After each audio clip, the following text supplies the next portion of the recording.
Bien, en este video vamos a ver una mala práctica de diseño cuando trabajamos con traits.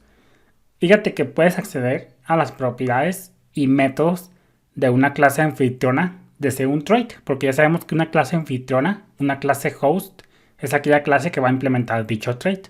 Entonces tú tranquilamente puedes acceder a las propiedades y métodos de la clase anfitriona a través del trait.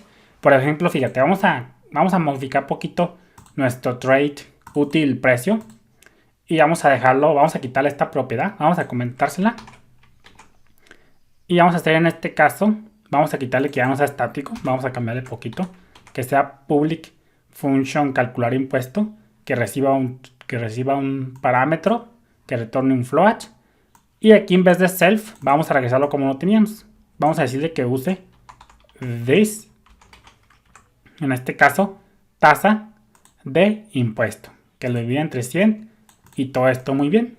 Entonces todo esto tranquilamente. Entonces tú me estarás diciendo, fíjate cómo estamos comentando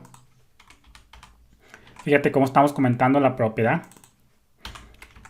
tasa de impuesto. Entonces tú me estarás diciendo, pues sabes que este código es buena práctica de diseño, calcular impuesto y acceder a this, tasa de impuesto, sin tenerla definida aquí, es una buena práctica de diseño. Pues te lo voy a contestar.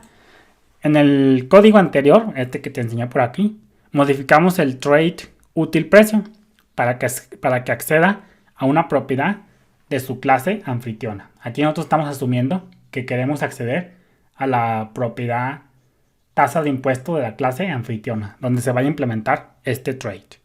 Aquí por ejemplo, vamos a hacer la clase utility service, util service, y vamos a decirle que extienda el service, esto ya lo vimos. Y vamos a decirle que use el trait útil precio. Entonces aquí vamos a hacer lo siguiente, fíjate, vamos a quitar todo esto y vamos a hacer lo siguiente, vamos a decirle que pues estamos implementando nuestro trait útil precio. Por consecuencia aquí la clase anfitriona es util service. Entonces vamos a hacer lo siguiente, vamos a decirle public, en este caso, pues qué te diría, imagínate que aquí tenemos un metodito que se llame, por ejemplo, pues imagínate que lo tenemos simplemente así, public tasa de impuesto. Imagínate que aquí es un pseudocódigo igual a 20. Si crees que esto que te digo por acá es una mala práctica de diseño, pues estás en lo correcto y déjame decirte por qué. Es un diseño, ahora sí que definitivamente es un diseño muy malo, aunque es útil para el trait acceder a los datos establecidos por su clase anfitriona. Tú aquí this tasa de impuesto lo estás usando por acá. Pues aunque es útil para el trait acceder a los datos establecidos por su clase host, por su clase anfitriona, no hay nada que requiera que la clase util service proporcione realmente una propiedad, en este caso tasa de impuesto. Tú estás haciendo por aquí que this tasa de impuesto. Pero imagínate que, pues aquí la comentamos como te puedes estar observando. Pero imagínate que esa clase anfitriona no llegue a tener esta propiedad tasa de impuesto.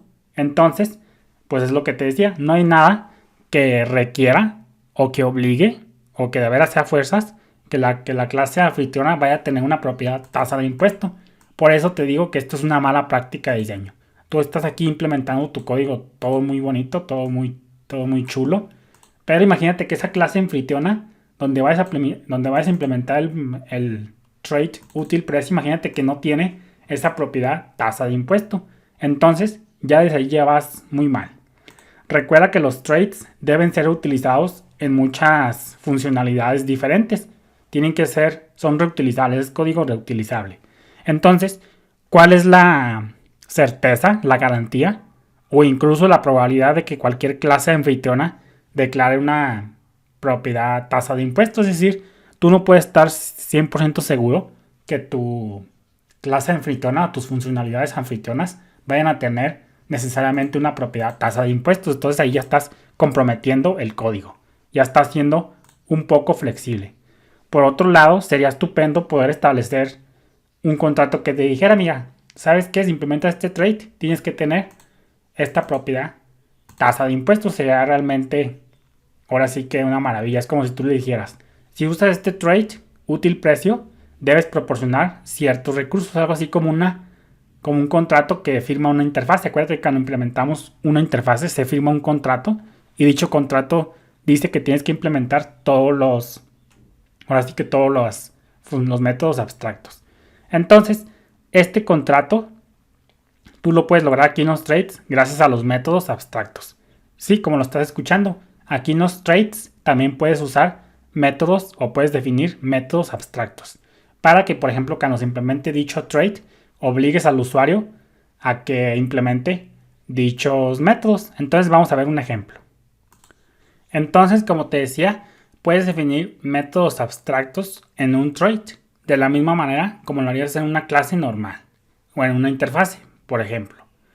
Cuando un trade es utilizado por una clase, esta asume que esa clase anfitriona asume el compromiso de implementar cualquier método abstracto que se declare. Con esto, al implementar el trade, pues de esa clase anfitriona, esa funcionalidad anfitriona va a tener que darle una definición a esos métodos abstractos. Antes de PHP 8, las firmas de los métodos abstractos definidos en los trades no siempre se aplicaban completamente. Por ejemplo, había inconsistencias entre los tipos de argumento y los tipos de retorno en las type declarations. Pero hoy en día ya no hay problemas. Pero antes de PHP 8 había un problema por ahí de inconsistencia entre las type declarations de los trades y las clases implementadoras. Pero hoy en día ya no hay problema.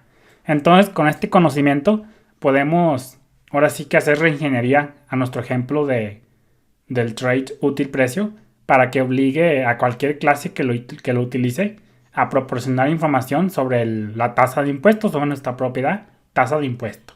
Entonces, fíjate, vamos a ponerle útil precio, todo muy bien. Y vamos a decirle que public function calcular impuesto, que va a recibir un float precio y que va a retornar un float precio. Aquí es donde había problemas antes de PHP 8 en las type declaration, que había inconsistencias. Básicamente eso se refiere. Y entonces pues esto está funcionando muy bien. Y vamos a decirle que aquí this tasa de impuesto, todo esto muy bien. Pero aquí pues como te digo llegamos a lo mismo. Entonces, como te decía, this tasa de impuesto no garantiza que esta propiedad, tasa de impuesto, se vaya a implementar. Entonces, vamos a dejarlo ya para el próximo video. Bendiciones.